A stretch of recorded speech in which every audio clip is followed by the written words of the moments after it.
Motion floor and a second. Any further questions?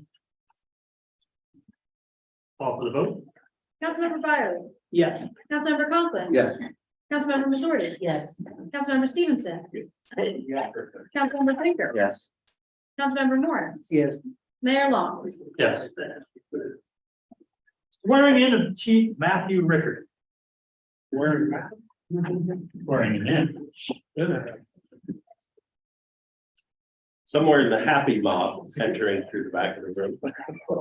Is newly appointed Matthew Richard. Just getting on the walk. Who comes with his own farm from Spring Township. The whole house, bro.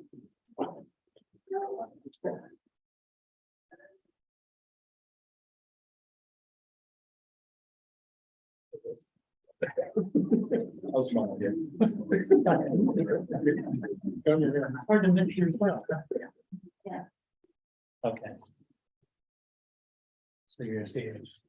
I I, Matthew Rickard, do solemnly swear that I will support, obey, and defend that I solemnly swear that I will support, obey, and defend the Constitution of the United States the Constitution of the United States and the Constitution of this Commonwealth, and the Constitution of this Commonwealth, and that I will discharge the duties of my office with fidelity. and I will discharge the duties of my office with fidelity.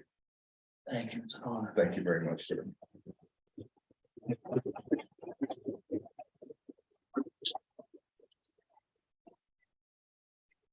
We just have to sign there. Right? It's your vote. And from the mayor.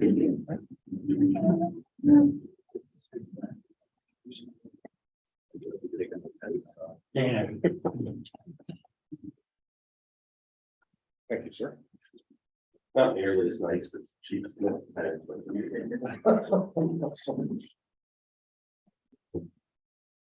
Thank you, sir. Chief, would you like to say anything?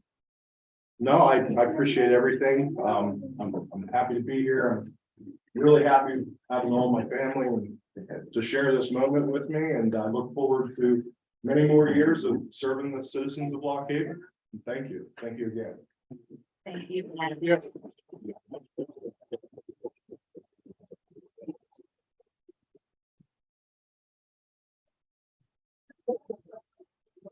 Dinner is on you, right?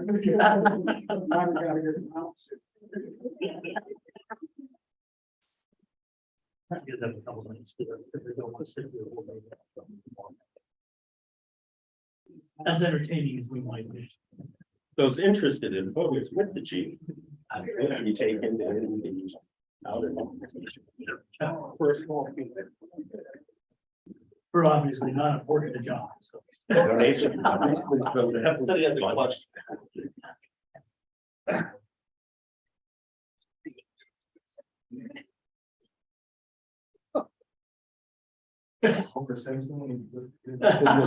Yeah. All right. Public comments and requests, 5A, comments from residents and city taxpayers. None? None. 5B, requests from downtown Lock Haven Inc. Sorry for the really small print. We apologize about that. But there's just a couple of things. The first, because Adam's here, if we could possibly get the okay for Pullman's Landscaping to plant an actual tree. And he would maintain it, take care of it, and cut it and make sure it was stay healthy. Just for some background, Kira and I discussed it, I think the tree lighting ceremony, back before Christmas. About the possibility of, instead of having to go out and find a tree every year and hoping that, you can find a decent one to put at Triangle Park. About the possibility of just us planting one. And then it's there, for everybody to enjoy for hopefully, the next 20-25 years before it would get too big where we would have to start over. And we would, Coleman's Landscape, the Coleman family, we would donate a tree. And we would also like to take care of the yearly maintenance of the tree. Trimming it every year, making sure it's properly fertilized, that kind of stuff. Now, obviously, we wouldn't be able to start with a 18 to 20 foot tall tree. Probably looking somewhere around a 10 foot out of the spruce family, just because it's going to be the quickest growing.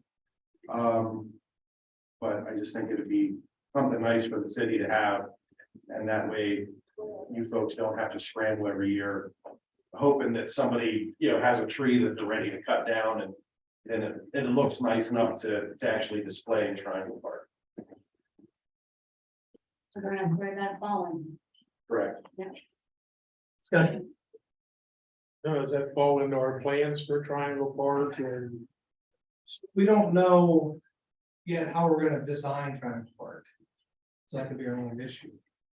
If we're gonna keep that as a tree area, that works fine, but we may look at it and put the tree somewhere else, we put the tip of the triangle, or maybe put it still in the back. I don't- The public input on the redesign of Triangle Park is supposed to take place this year. Was supposed to be towards the second half of this year. And then from that, the engineer will produce a preliminary design based on people's input on what should happen there. I'm not by any chance discouraging council from accepting the gift of a tree, which is very, very generous. I do know where we planted the tree, where we put the tree. We did have 3 trees there before, and they consistently didn't make it through, so we had the soil tested by the conservation district. And the results that were received from them were basically summed up by saying, don't plant a tree right there anymore. And so wherever is chosen for the tree, we would want to test the soil. Sure. Triangle Park apparently isn't the most conducive to larger trees. It does well with the yews, but a yew will grow just about anywhere. Yeah. But we would want to make sure that wherever it's chosen, it does have the adequate soil to be able to support the tree, because it would be terrible if you donated a very pricey tree to the city and it ended up in the same state that the others. Sure. So I think it's something that definitely we should look into and maybe come up with where in the plan that could fit. And maybe what we could do preliminarily is get several places tested within Triangle Park, because that may help in design too. There may be one spot where it's very conducive to tree growth. So then in the design, we would want to make sure that's where the tree ends up. So do you normally plant in early spring or late fall? For evergreen trees, you can really do either. Okay, We just don't suggest doing it in the heat of the summer, obviously, for many reasons. The biggest reason is when you go to a nursery and have a tree of that size dug, if you have it dug that time of year, they're gonna spray it with a chemical to more or less make the tree dormant, to try to keep it safe, while it's being transplanted. And I'm not too sold on the chemical that they use to do that, so I try to steer away from having anything dug at that time of year. So, but yeah, either spring or fall is fine for an evergreen. so with council's approval, we can definitely work with the Bowman's in downtown Haven to try to find where it might be appropriate in the park. If that's something you're Someone want to interested make a motion to that? Okay, I have a motion and a second for the discussion. Go ahead. As valuable as open space is, especially in Triangle Park. And thinking ahead to the planned park renovation. It's gonna be really hard to plant a tree exactly where it might stay for 10 years. It might be 3-4 years till we get to that park doing it. Would that tree be able to be replanted again or moved, or if you tested the soil and you treated that there with lime and made it so it wasn't so acidic and everything else, it might fit right there, it's sort of out of the way and to the side. Yeah. But I think we should accept the generous offer. I support the motion in the second. And thank you very much. As long as there's an understanding that we have to be flexible. and adjust to whatever situation will eventually work best for that whole park. Yeah, I mean, there's obviously, there's not a huge rush on it right now. This was just kind of some banter back and forth between Kira and I. And, you know, I mean, if it happens this year, great. If it doesn't happen until next year, you know, that's what it is with, you know, with whatever renovations you guys are going to the park. Obviously, we wouldn't want to go in there and plant something and then the new design for the park comes and it has to be, you know, removed, and once they're in the ground, there's a lot of stress involved on the tree itself, you know, moving it multiple times. So we would want to make sure that it's going to be in a spot where it's going to stay. So the only thing that we would ask of the city when we do this is that one of the city maintenance men could come over with backhoe and, you know, dig the hole, and we'll take care of getting it in. I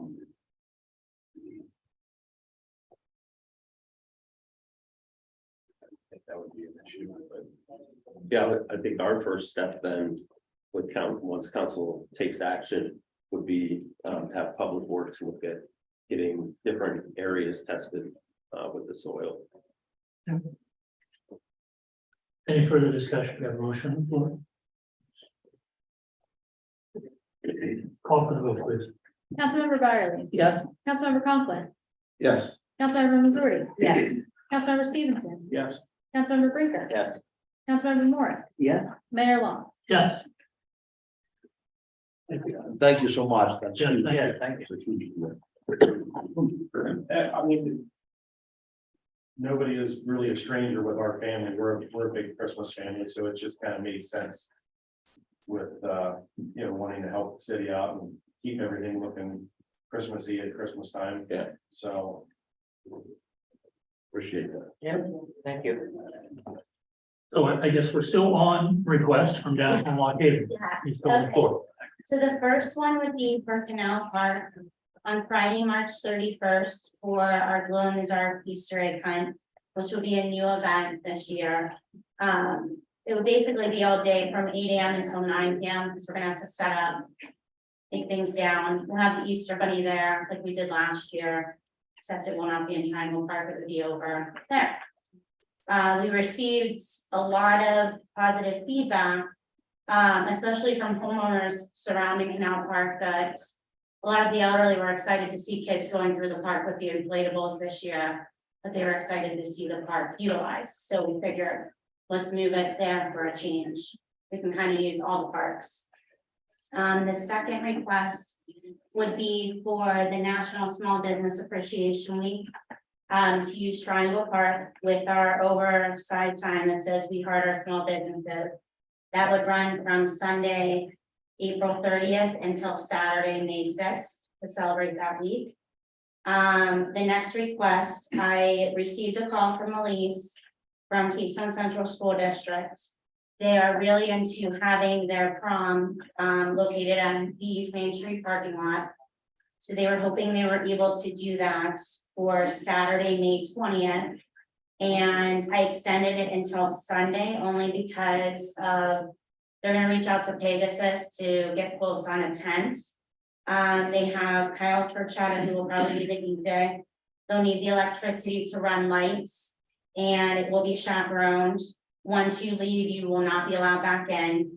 And they wanted to see if we could also use the light poles like right in front of the East Main Street parking lot. So those were kind of lit up to know that's the entrance. The next request would be for the Ped Mall Final Fridays. This one's gonna be a little tricky because I'm going to need, if you guys approve it, 2 approval letters. It would be Friday, 3 PM to 10 PM from J to Vesper. But June 30th, July 28th, and August 25th would all have to be on one letter. Because of our yearly insurance renewal, they will not take September 29th until we get that to them. So if that's approved, I would just need 2 separate dates. The second request would be for the use of Station Gallery. For the second side street Saturdays, there will be 3 total, July 8th, September 9th, and October 14th. And we skipped over, Jam Fest like we did last year. I don't know what number I'm on right now, but I'm just gonna keep on going. The hometown hero ceremony, the J. Doyle Corman Amphitheater for Saturday, September 16th from 8 until 6. We do realize that the floating stage will be out of there. But we're pretty creative and we think we'll be okay just on the landing right there if we set things up, everything appropriately. The next request is, it's a stretch of one, from 9:30 until 23 until, January 7th of 2024. It would be the light poles to hang up corn stalk from 9:30 to 11:07. Then for the use of Triangle Park for the Halloween lights, and that would be 10:01 through 11:02, as well as the mums, like we did this year. Again, for Triangle Park for the holiday lights and the tree from 11:05 until 1:07 of 24. And then Canal Park for the inflatables and lights from December 3rd until January 7th.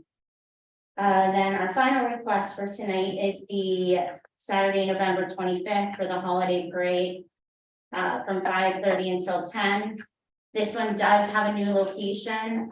We had a couple of our members request that I guess during the Halloween parade, the parade veered left, going towards Bellefonte and then back around to the parking lot, which is right across there. So they were asking if we could do that for the holiday parade. I had already put in the request through PennDOT and it was approved, so to go back and ask for another request, we didn't have enough time. So I told her that I would put in the request to see if we could do that for this holiday parade. And I can't get any of the PennDOT approvals until I get the okay with others, so I will apply those after.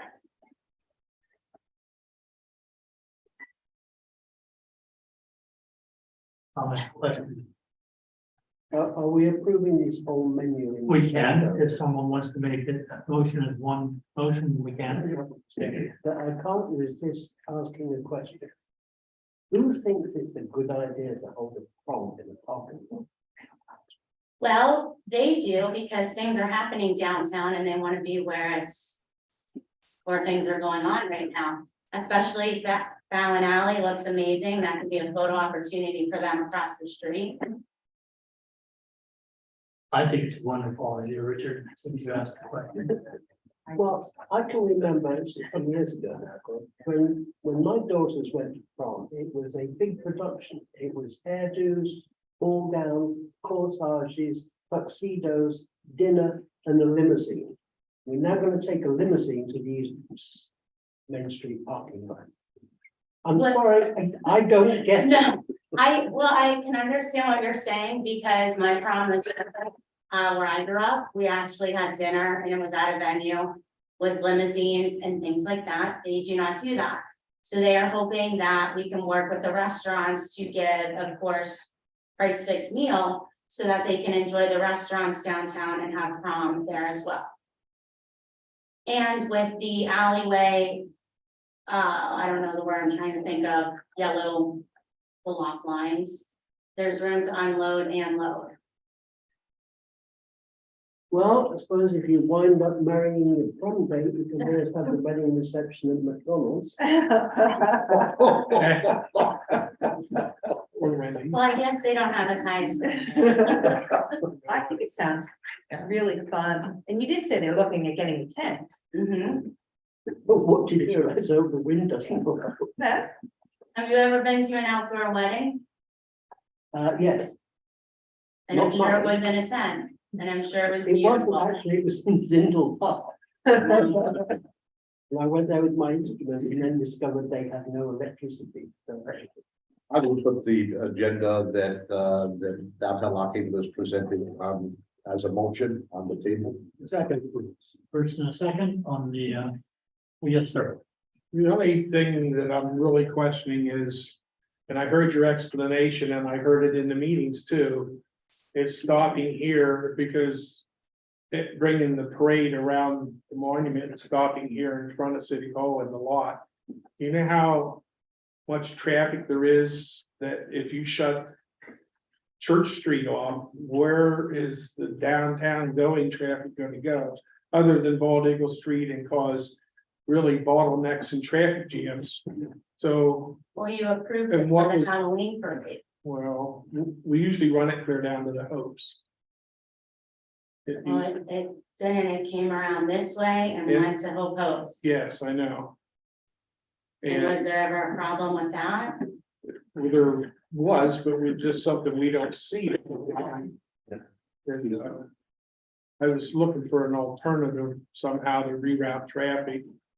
Cause just the people coming into town and just during the parade, it's very congested, and I wouldn't want to run them on the back streets. But there isn't any other easy way. And what's the reason that you want to bring it around and stop it here on this Because side it's of the support the avenue? other businesses that are along Bellefonte that are our members, that want to possibly have that happen. And if it's already being done for the Halloween parade, they asked if it could be done for the Halloween parade.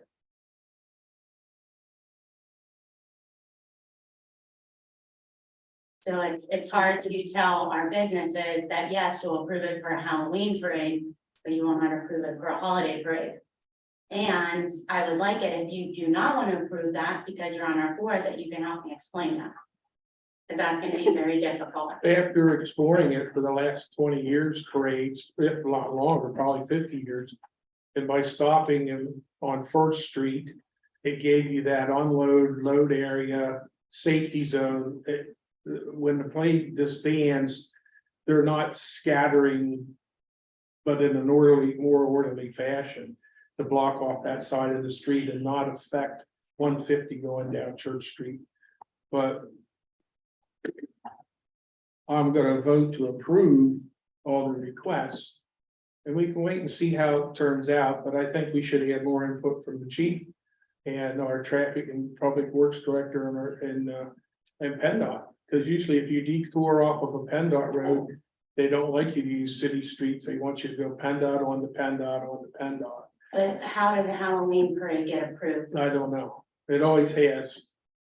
Go down to the Hopes to end.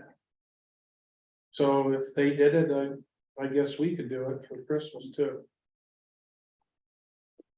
Any other questions, concerns with any? Okay, call for the vote, please. Councilmember Byerly. Yes. Councilmember Conklin. Yes. Councilmember Missouri. Yes. Councilmember Stevenson. Yes. Councilmember Brinker. Yes. Councilmember Morris. Yes. Mayor Long. Yes. Yeah, but Thank you. Thank you. I'll be back. Because we're still trying to figure out. Oh, really? In the after that record. Then this one, right? What? Well, it wasn't on the agenda. No, it's not on the agenda. Hey, Yeah, you're not allowed to wear that just move. Why? because that's your snow one. There's snow coming Wednesday. Listen, I was hoping for snow to yesterday. on I it'll woke be up on the and next first I'm like, there's Right. nothing. Yeah, so you want to stop it. Yeah. Well, we can't. it Hopefully wasn't- soon. the public, yeah. My winter's my favorite. See you later. Have a good one, thank you. Okay, so we have no other questions, problems, correct? Correct, Your Honor. Okay. Push the green button. Unfinished business discussion regarding the award of phase 2 of Sunset Pines. Council was told this would be bumped to this agenda. It's actually being bumped to the next agenda, which is the last possible agenda we can appear on. I'll let the Director of Public Works explain a little bit as to why. Sure. So there is a suburban water line along Sylvan Drive that we're trying to relocate. So we're working with Suburban on if it's possible to get that done Green button. for this. The green button. Working with Suburban, to see if this can get done. Or approved to get done before the next council meeting, so we can award the base bid. Which falls within our, dollar. So we're really Just waiting. trying to work with somebody to get them to move their line. If they would approve to move their line, then council could approve moving forward with the project because it's within the dollar amount that you have for phase 2.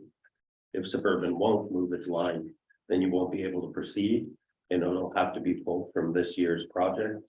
And instead be placed on a future year, which will likely So- cost more. That area is suburban water customers. Correct. Maybe we should let them know that suburban water is the reason that their road isn't getting fixed. Well, if they're avid watchers of council, If they are, but they will have just learned that. just, And the issue is the supply to the two customers. Is that right? No, the issue is the way the road naturally drains, we have to put our stormwater improvements on that side. And because we have so much of a right of way that suburban water line falls within that area that we need for our stormwater conveyance. Well, I understand it's only 265 feet or so.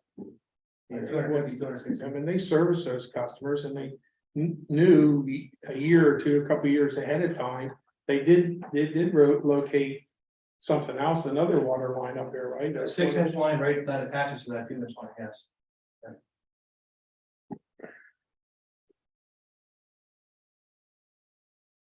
I certainly hope they can see their way clear, because I can see if this has to go to a bid later, it's gonna cost more money. Right, so the HRI place was slower than everybody else's because of the move and depot that's there in that phase. They're already there. yeah. Anything else on that issue? But depending on how Suburban decides what to do, it will or will not appear on your next agenda. All right. I'd like to say thank you, but I'm really thankful for that, but we'll move forward. 6B, notice of grant awards.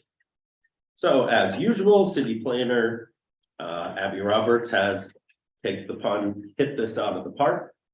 The city has been awarded $414,600 from DCNR, which was a special grant round funded by the American Rescue Plan for Hoboken Park improvements. This is the award that completes the funding for the 3-phase project totaling $1.896 million in improvements to Hoboken Park. So for the grants that have been received for the 3 different phases, that'll include a new playground, walking path, relocation of the T-ball field, restrooms, parking lot, the skate park, as well as a basketball court, multi-purpose courts, pavilion, parking, and several other amenities. So for the $1.896 million in improvements, the city's cost is $128,000. So construction will not happen in order of phases. Phase 1, 2, and 3 were funding phases. Phase 2, which is the skate park, is the part that will begin this year because of the funding deadline for the CDBG CV competitive grant program that it was awarded through. And the rest of the park improvements are planned to occur in 2024. So incredible thanks to CDBG, but also the competitive CDBG and competitive DCNR that Abigail Roberts was able to apply for astutely enough that it got the city $1.8 million for the park, which originally we intended just to do a small facelift on, that at a high end, we thought maybe $600,000. So it's a complete refurbishment of that park head to toe.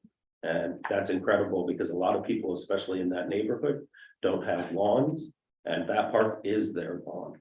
That's their front lawn, that's their back lawn, that's where they have family reunions, that's where their kids play every day, all day, where kids play tag football and basketball and obviously use the skate park. So it's an incredible investment for that neighborhood. 6C, appointment of residents to city authorities, boards, commissions. Etc. So these are the residents who have agreed to serve on a variety of city boards, authorities, and commissions. Council has those listed here and they've been provided to the press as well. All individuals listed have agreed to serve.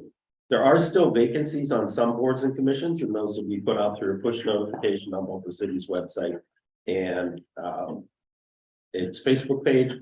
There's one spot on the Historic District Advisory Committee, one on the Planning Commission, one on the Recreation and Parks Board, and 2 on the Levy Advisory Committee. So anyone who has any interest in those committees, we do have greater information that will be available on the website too, to tell you generally when those committees meet, what they're responsible for, and who are the other people that are on there. After council makes these appointments tonight, you will be provided at the next meeting a complete roster of all the people who are members of the authorities, boards, and commissions to which the city appoints. What's the wish, Cal? I move to approve the appointments. Second, Motion floor and second. Any further discussion? Call for the vote. Councilmember Byerly. Yes. Councilmember Conklin. Yes. Councilmember Missouri. yes. Councilmember Stevenson. Yes. Councilmember Brinker. Yes. Councilmember Morris. Yes, Mayor Long. Yes. Is there any other unfinished business, Greg? I have none, Your Honor. Okay, new business, consideration of ordinance number 2023-01. This comes from the city solicitor. This updates the city code. Currently, this ordinance only is adopted, which was adopted in 2018. It only applies to water liens. And it's the recommendation of the city solicitor that it be adopted to include all liens that the city has the opportunity to place. What it does is place the burden of the cost of the legal services for filing the lien and other legal services onto the property owner who ends up with the lien. The most frequent liens we probably put on are going to be for not mowing your grass, which requires city crews to then begin to mow the grass for you. And then that gets liened once a year. Other liens, some other ordinances have addressed, like the fire escrow ordinance, stop the city from having to lien against those because the city receives direct insurance money and holds on to that until the property is remediated and then releases the money. But there are still times when the legal fees should be on the individual who has caused the situation rather than on the general taxpayer. So that's what this ordinance would correct. Do I have a motion? I move the ordinance. second. Motion on the floor and second. Questions, comments? Typo may be on the ordinance number in the packet. It's okay on the agenda, but it should say ordinance 2023. It should. Thank you. And I do like that this is not an additional fee, it's just a user fee for us to break even. It's not a money-making thing. Right. On our part, it's just covering our costs. Right. Further comments, questions? Call for the vote. Councilmember Byerly. Yes. Councilmember Conklin. Yes. Councilmember Missouri. Yes. Councilmember Stevenson. Yes. Councilmember Brinker. Yes. Councilmember Morris. Yes, Mayor Long. Yes. 7B, consideration of resolution number 2023-02. So this is the agreement for the PennDOT agility, under the agility program, PennDOT and the city. Work services for each other, the we'll mow, Spur B, Fallback Boulevard, the levee side, street sweep. And then they'll provide services to us, like we use their crack sealer machine to go around city streets and seal that. Most recently, we're gonna use them for Glen Road to do some drainage improvements for us. So, like I said, this agreement is for the PennDOT agility and my motion is to approve it. Do I have a motion to that effect? but with the proviso that if it takes 13 pages to do an agility agreement, how many pages would it take to do a fixed agreement? I would move approval of Dr. Stone. Have a motion, do I have a second? Second, Motion floor and second. Any further discussion, questions? Comment relief. Call for the vote. Councilmember Byerly. Yes. Councilmember Conklin. Yes. Councilmember Missouri. yes. Councilmember Stevenson. Yes. Councilmember Brinker. Yes. Councilmember Morris. Yes. Mayor Long. Yes. 7C, consideration of resolution number 2023-03. So this is the annual highway levy cost sharing agreement that we have with the county. We always request 25% from the county for the highway levy. So recommendation is request the county aid. Go to motion. Second. And a second. Any further questions or comments? Call for the vote. Councilmember Byerly. Yes. Councilmember Conklin. Yes. Councilmember Missouri. Yes. Councilmember Stevenson. Yeah. Councilmember Brinker. Yeah. Councilmember Morris. Yes. Mayor Long. Yes. 7D, request for approval to solicit for bids for the 2023 levy relief well testing. Okay, so this project is for the levee relief well testing. Every 5 years, we must do this and provide the results to the U.S. Army Corps of Engineers. So recommendation is for council to approve the solicitor bid. For the motion. So moved. Second. And a second. Questions or comments, anything? What are they testing for? So the relief wells on the quality side, that once the creek comes up, it has a room to breathe. So those relief wells will release that pressure.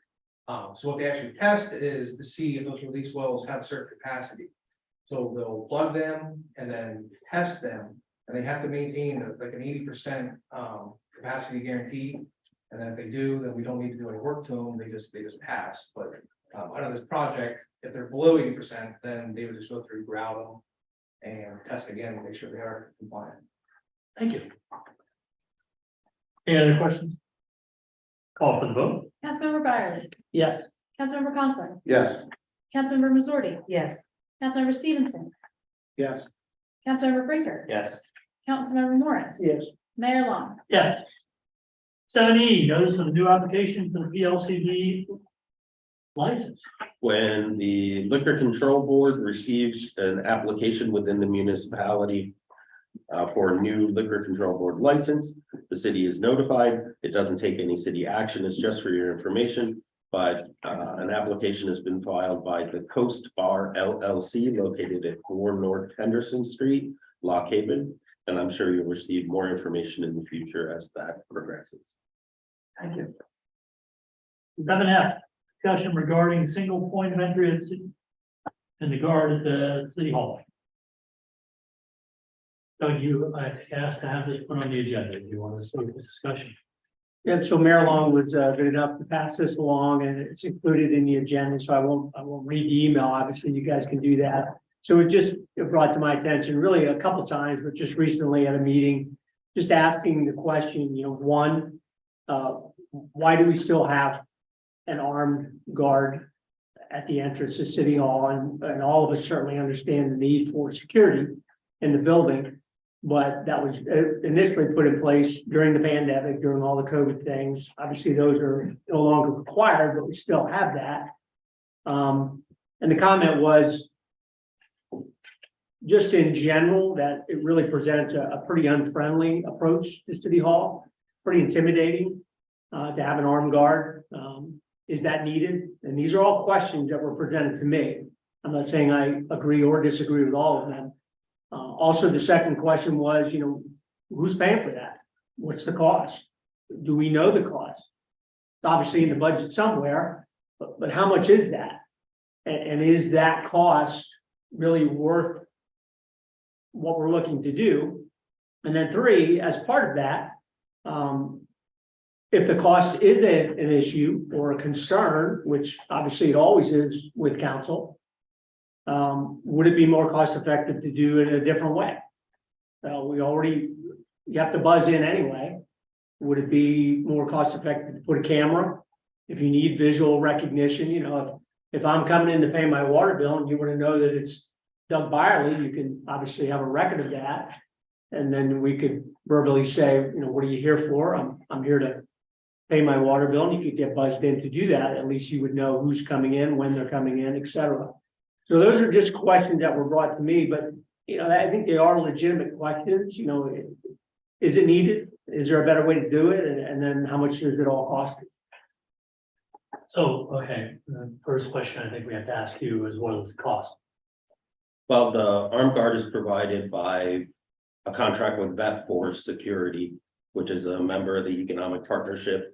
It's disabled, veteran owned, and focused on hiring veterans who re-enter the workforce after leaving. Its office is located within the city, so the city does receive business privilege tax from the gross revenue of that enterprise. The cost of the security guard for a single point of entry to City Hall is about $180 a day. Those costs are included in the city's annual budget in the line item 00140931110. So you can look that up online. It does show the complete cost for the security, the estimated cost for the year. As with all general fund expenditures, the revenues to pay for the service comes from taxes, fines, fees, and other types of revenues like the pilot from Lock Haven University or the hospital. So the guard is not there in any way because of COVID.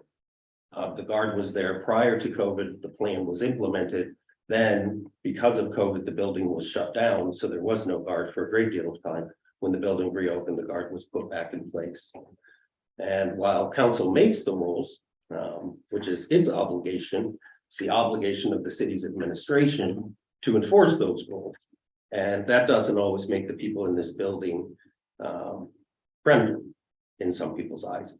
And I can certainly understand wanting to create a friendly environment.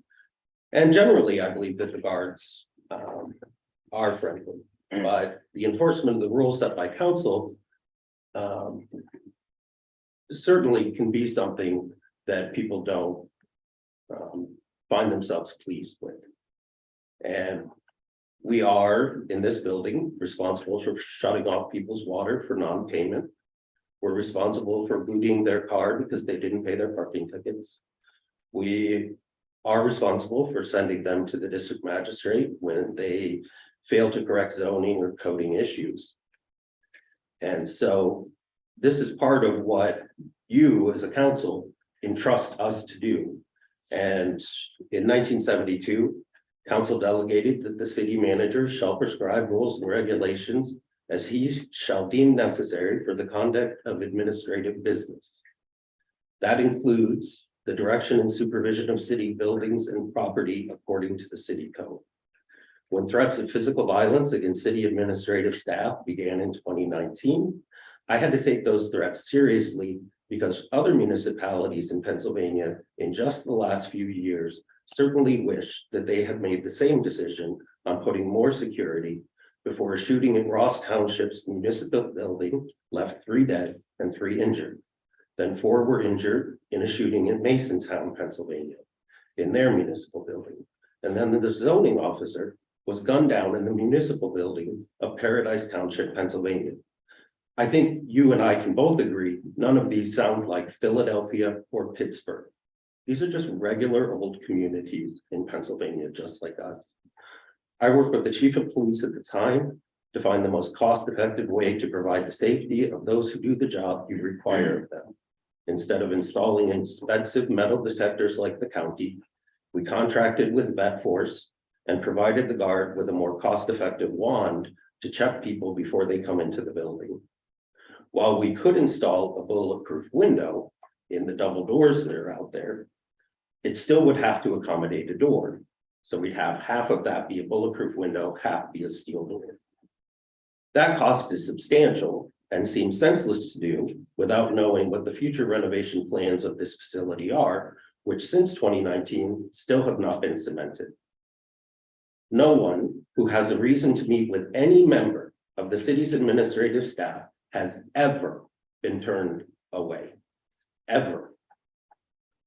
Unless we are with another resident or customer. So if Casey is already meeting with someone and someone comes randomly to meet with her, they are told she's with someone else right now. Do you want to arrange a different time to come back? We have cards at the front door that have all of our addresses and email addresses on them. No one is turned away who wants to come in for a legitimate reason, but wandering around the building is not a legitimate reason to come into City Hall. But if you have legitimate business here, everyone is able to conduct that business. We do provide change for people who don't have the right change. Years ago, council asked repetitively, could we get a drop box? Because people don't like coming inside to have to pay their bill or drop off their parking permits. And so we put in a drop box, and now people don't want the drop box. They want to come in person randomly anytime they want and walk throughout the building.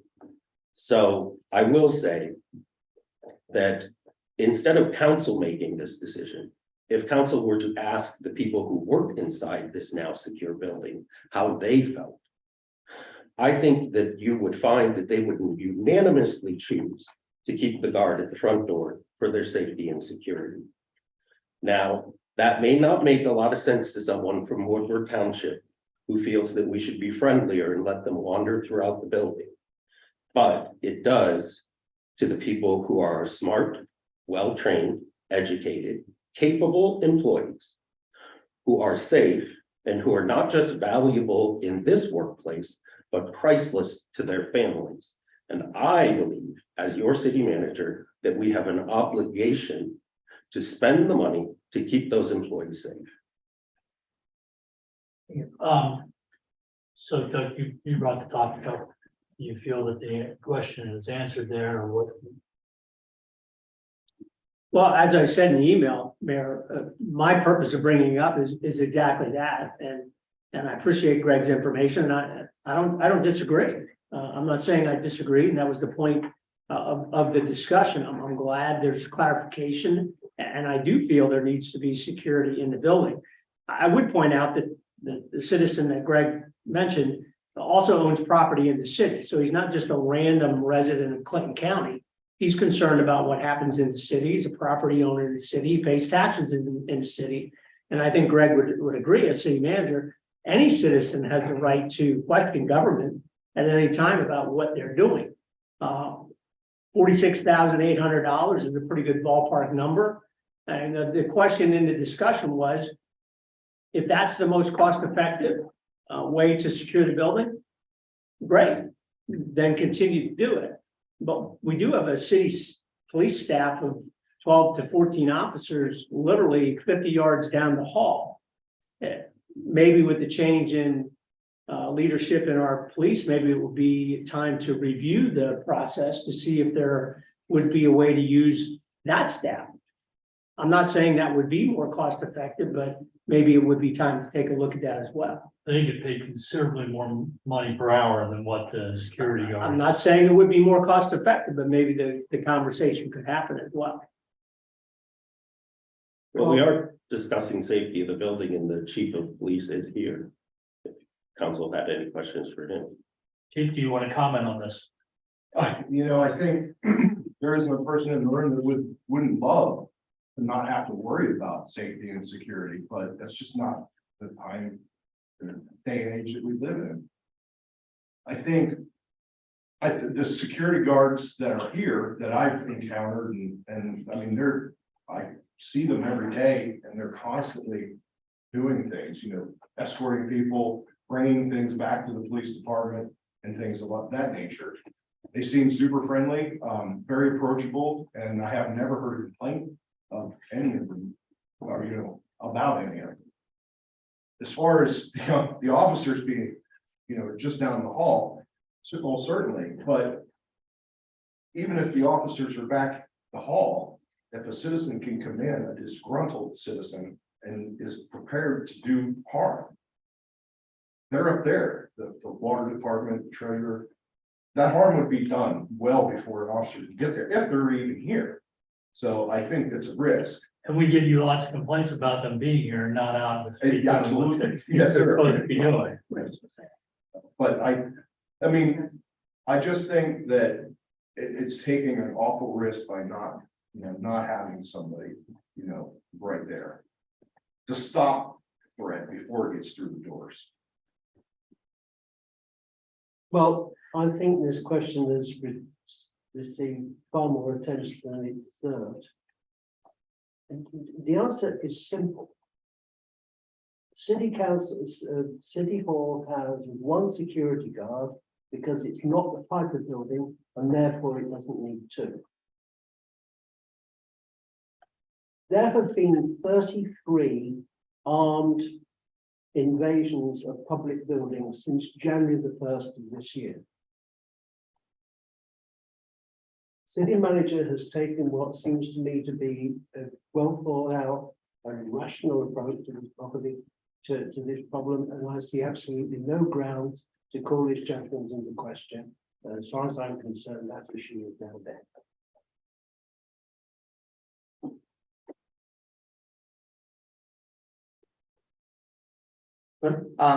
Just thinking with transition, I like the thought of where we're at as far as security and as for this building, I think.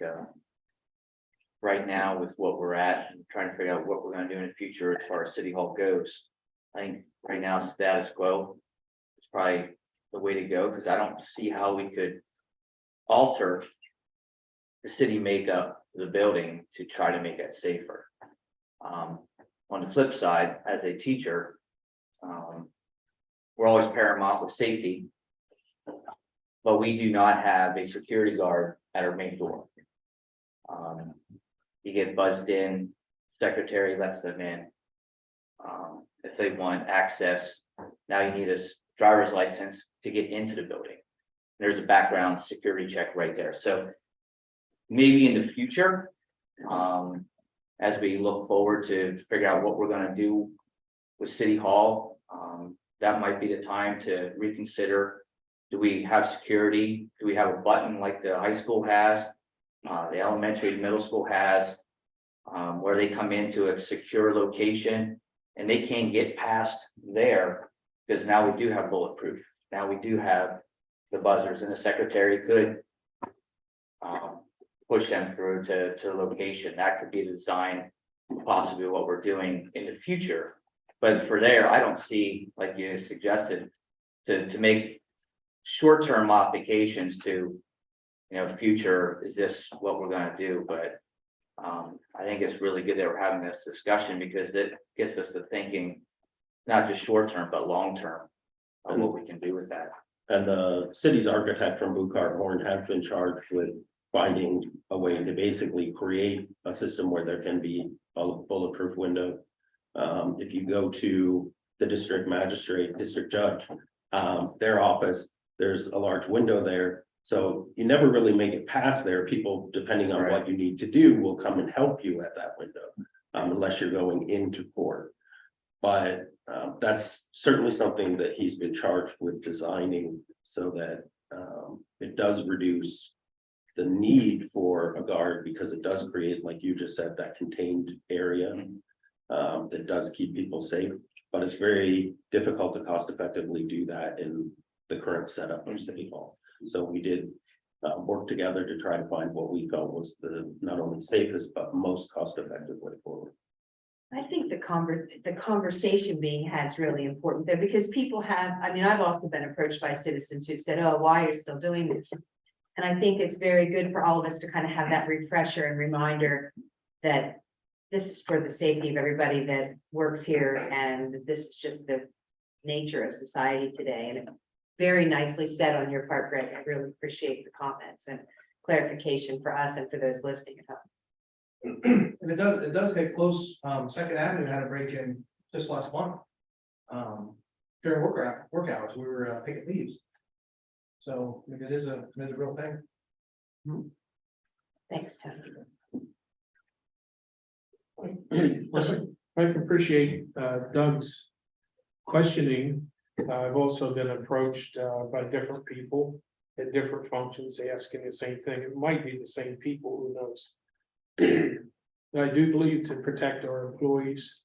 But and I'm glad to hear that while we are looking at renovations, that our architect is going to consider other options, because you could take that $40-some thousand and apply it to that after a year, maybe 2 years, you would have it paid for. PennDOT has lobbies, secure lobbies that are locked, but they're unlocked during business hours. There's a window there. Then they see what business you have. Person that they want to talk to, that has to come forward and escort that person while they're in the building. So there's different procedures, there's different security things, and I wouldn't mind it being reviewed for the future sometime to look at an alternative to actually manning the front door. But Anything else? All right, thank you. Any other new business, Craig? I had one more thing I wanted to ask you about. This is old business, I guess. I'm sorry. Go ahead. It was at the last meeting last year when Gerard Banfield was here from Lock Haven EMS. I think we talked a bit about. I don't know where we left off with the donation and what needed, if we needed to bring that up again, if there was money in the budget for a donation for Mr. Banfield's organization and where that stood. I had sent an email towards the end of November, it might be the 29th or the 30th, to all members of council and put in my recommendation for like the Ross Library, et cetera. Lock Haven EMS had not provided the same paperwork that all the other institutions provide, which is basically just a council due diligence on the financial dealings of the institutions that people pay you tax dollars to be spent on a particular item. And then you in turn make donations with some of those tax dollars. So it's just council's due diligence to make sure that those organizations, you know, have balance sheets and are audited, have profit and loss. And we do get those from other institutions that you make donations to. I did request on like January 3rd, I think, by email was request to Lock Haven EMS for some of that financial information. And then I made another request, I would say about the 12th. And at that email, I actually did provide some of the examples, downtown Lock Haven's examples, in fact, of their profit and loss and their balance sheet. So that if there was confusion on what council would need, that was what was being sought. I haven't received a response to that yet. But to clarify, like I said in that email, there is an extra, so to speak, $10,000 in that line item for donations. They could be used towards Lock Haven EMS or any of the other entities that through the year normally do come and ask for additional donations that weren't done at the budget time. So there is $10,000 in that line item reserved for decisions that council wants to make throughout the year for who to donate money to. And you know, my recommendation was until you get that information like you get from all the others, from Lock Haven EMS, once that's received, then it would be a good time for council to review that and make its decision. And so hopefully that'll be coming before too long. Thanks, Greg. It is the end of the year, so I mean, it's busy for everybody. Sure. So sending an email in January doesn't mean you jump on the best example of that. Sure. Okay, thank you. Okay, FYI and reports for commission. Your variety of information was provided in your packet, but probably the most important that I'll draw your attention to, and council will get emails about this, is the district meeting of the North Central District of the Pennsylvania Municipal League will be Tuesday, April 18th at the Hyatt Place in State College, which is a nice venue, new venue. I guess I can still say that it's like 3 years late, but still, that'll be the district meeting. And so members of council will receive an email about whether or not you're interested in attending. And those are always very nice events and an opportunity to meet some of your municipal peers from our region. Which are getting younger and younger and younger. That's, we should hope for it. I'm just thought. Anything else to bring up for council? I have a couple of things that do definitely not fall in the category of comic relief. It does not sit well with me. The UPMC talked to the county commissioners and for some reason to Senator Douche, did not say a dicky bird to the host community. No. And those entities that were consulted, and Rick, maybe I should defer to you because you know more about this business than I do, did not seem to me even to ask any questions going forward. I think we can all remember from 2017 when we thought, hey, Lock Haven Hospital has never been a great earner, but now it belongs to an organization with the resources and the technical expertise to keep the thing going. In 2022, its $4.4 million loss was 0.5% of its 2021 net operating income. So I think we were probably right in 2017 to have issued that sigh of relief. Fast forward to 2021, UPMC installs a new CEO, and one of the first things she says is, it's go big or go home. And that really was the death knell of rural community health services. And however the Department of Education chooses to dress it up with all their fancy language, we are essentially the victims of economy of scale. Well, so be it. 90% of that building come 24th of April becomes taxable. UPMC in Sunbury just donated their 2-year dormant hospital to a not-for-profit for its purposes. So I'm just dropping a couple of hints. Second topic. We're starting to get to election announcements and petition circulating and all that stuff.